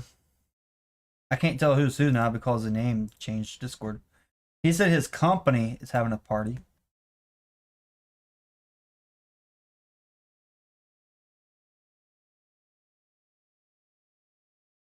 I don't know. It looks like a pool party. I don't know. VIP Cabana.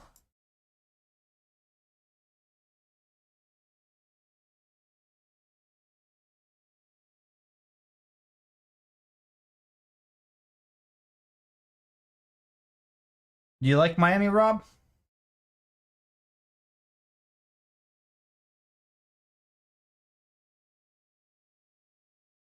I don't know Yeah, I about had a pretty that, I good time. guess. I went. I've only been there once. I had a pretty good time. The other one was Miami-Dade. I went there before, but the last time I went, I had a good time. Um,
So we did have like a little bit of a bull trap up there. Bull flag got invalidated. This candle right here invalidated the bull flag, basically. So once it went back up, did not make that double top. A little bit of sell pressure. Miami meetup. Anybody else in here? Voice chat would be down for a Miami meetup.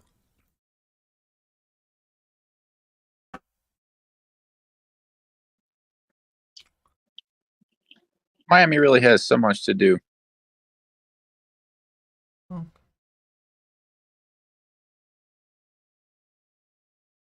Yeah, I'll meet up. Just post it wherever, and we can organize it. All right. How long would you guys need a notice for? Like how many months notice? Because I don't want to make it like a year out.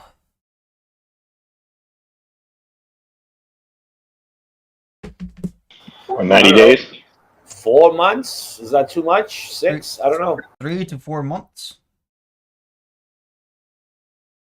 90 days is good for me because I have a good feeling about 90 days from now as a crypto market. Yeah. Also, you got time to, like, if you don't have much cash or something, you gather up some cash for some tickets. If you didn't have any, specific money, set up for that, or et cetera, et cetera.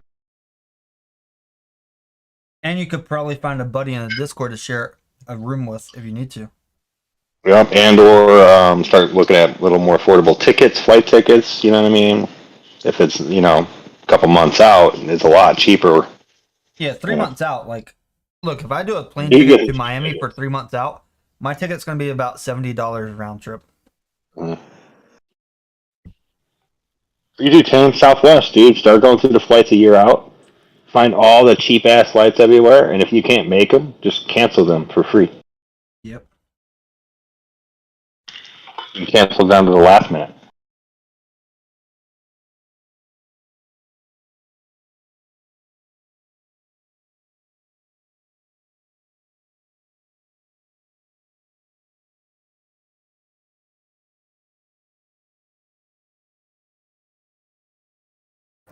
For how long you guys thinking about? A week? 4 days? At least maybe 3 days.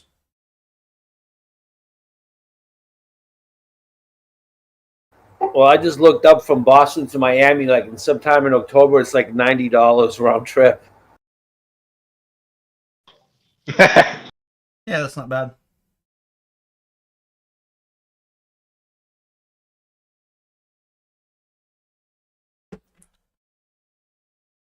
So let's say 3 months. That's 90 days. What would that be from now? October 31st. Halloween? Oh yeah. Halloween meetup? Oh shit! Oh, dude. Everybody could do the thing. It'd be a lot of fun. Dude, Halloween in Miami. My God almighty. Talk about sin. Ugh. Halloween in Miami. That would be wild.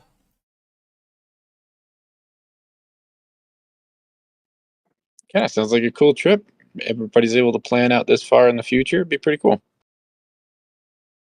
So, yeah, I looked about 30 days from now. It'll be about October 30th, 31st, and November 1st. Halloween in Miami. That sounds fun. Wow. Wow, the round trip is $53 those dates. Let's book it now. And it is like Monday through, it is like the 30th is the Monday. So everything is a cheaper fare for flights and for all kinds of hotels, flights, everything cheaper on a weekday.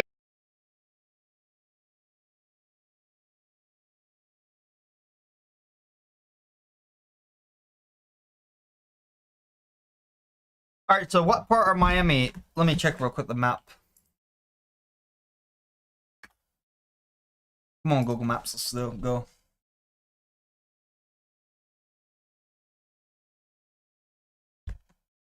Okay, so this is the beach, Miami Beach. Let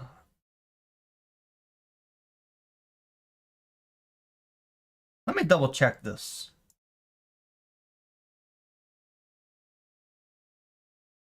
Where's Miami at? Right here? Miami Beach is down here. I gotta check what part of Miami at the beach, though. Yeah, the Rave Space Nightclub. So let me double check real quick.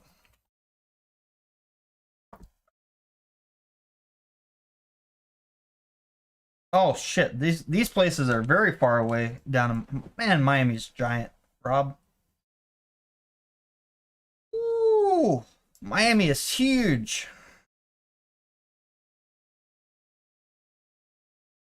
So the airport's right here. And Miami Beach.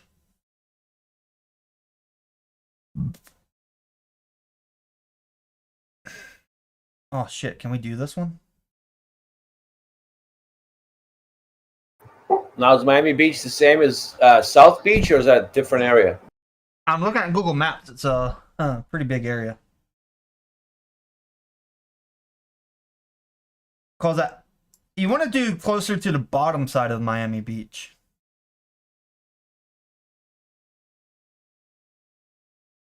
You see where it says city center on the map? You got, yeah, the shopping center.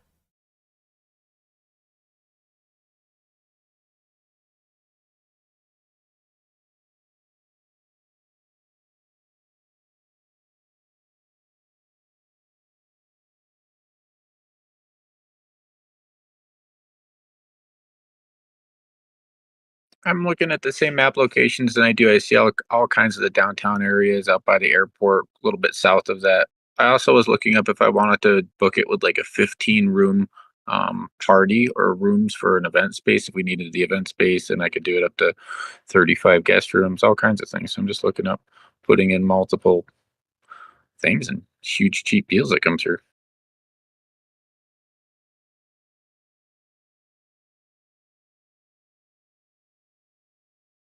Something that's good at and I recommend is like close out by the water is like Spring Hill Suites in downtown Miami. It's like close to right where all the bridges are that go out to the island there. The water, like North Bay Yeah, Village. it's like a Spring Hill Suites. Everybody also gets like a kitchen and everything in their own room and everything too. So it comes with full kitchen.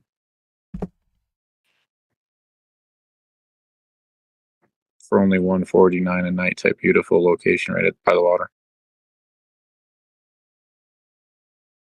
Man, Miami's huge. But that's the thing. What would you want to be closest to when you're there? The water, the beach, downtown, you know? Well, here's the problem about Miami. The top side is where all the strip clubs are. The bottom side, where all the good beaches are. The middle over there, that's where the airport's at. That's where everybody's landing. If they go to airport and then go down 395, though, all the way across, get past the bridges, Miami Beach, they have that city center down there.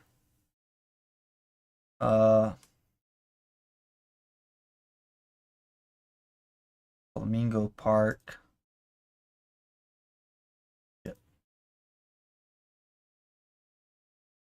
But most of these places are within 30 minutes driving of each other. Virginia Key right there. Nice historic park.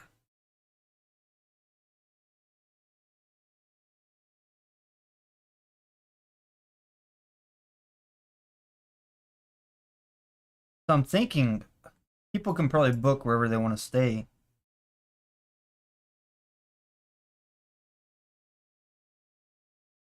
Let me see real quick. You're usually not going to drive further than right here.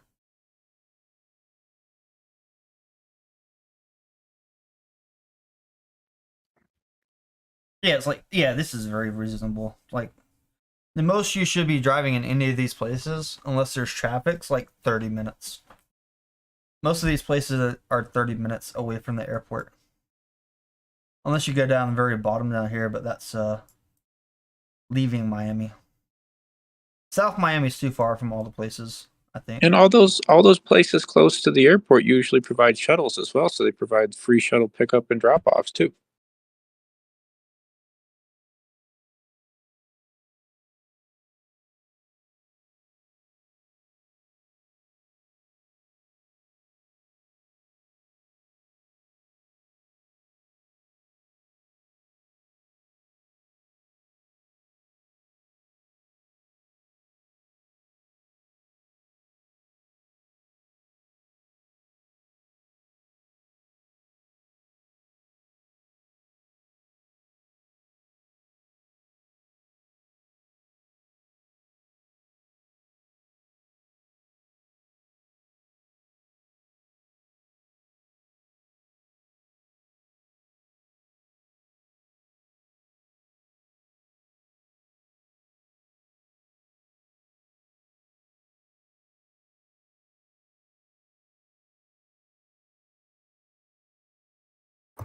All right, you guys Google that, and I'll Google strippers that will wear Doge shirts that'll strip with them. Oh, no, no, no, no, no.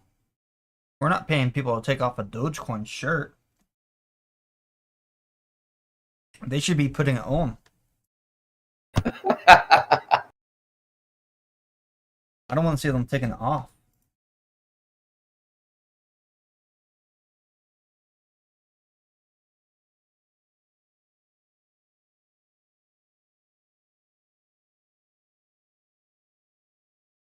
We could do a Dogecoin theme, though. Because Halloween's the 31st, we could all do Dogecoin costumes. But I don't want people to mistake us for furries. You know what I mean? So we're all dressed like a bunch of dogs. They might think we're a bunch of furries. That would give the wrong impression.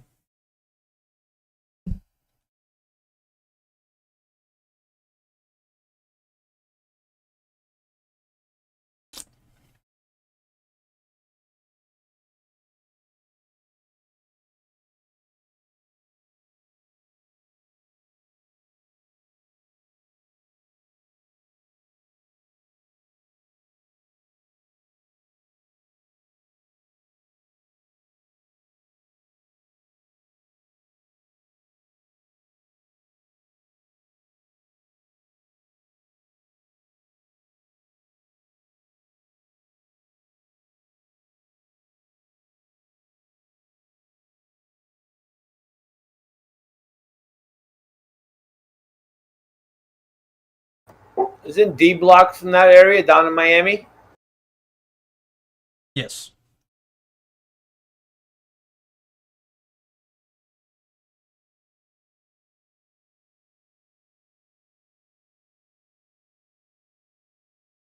I thought Elon would talk about that guy, Gator. The guy who paid $20,000 to turn himself into a dog.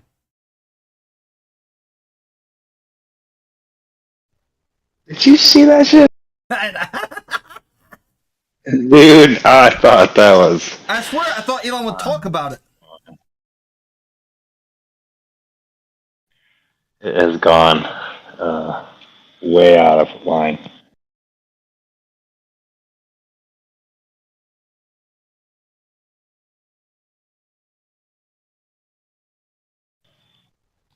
So, since it's a dog, are we allowed to put a dog collar on it?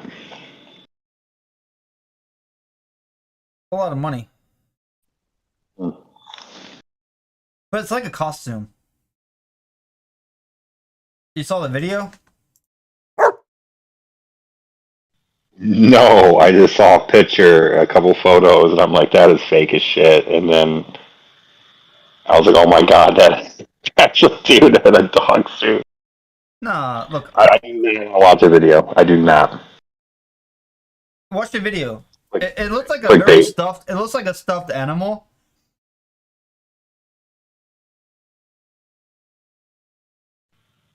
You can explain it to me. That'd be perfect. And the mouth doesn't move. That's the thing. It's not like a dog because the mouth's not moving. That's gross. And it's just like a stuffed costume. It's not really that cool.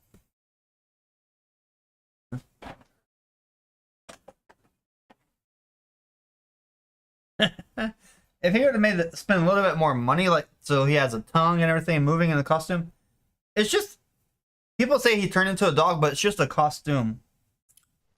Hey, whatever floats your boat.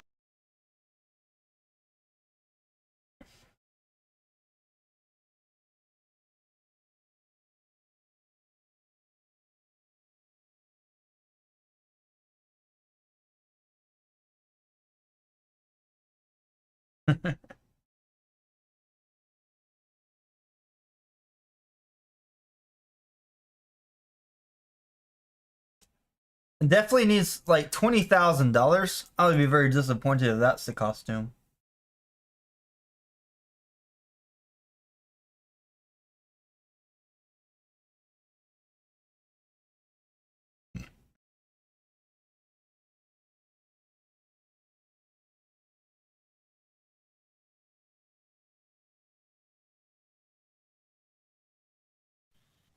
Are you turning around the International Space Station there, Tame, or Why? you're clicking away? Yeah, I was reading through everything. Man, that, my chart on Bitcoin on that weekly, like we see volume falling off since March. So January, February, March, June, July, August. So about 3 months of volume falling off in crypto.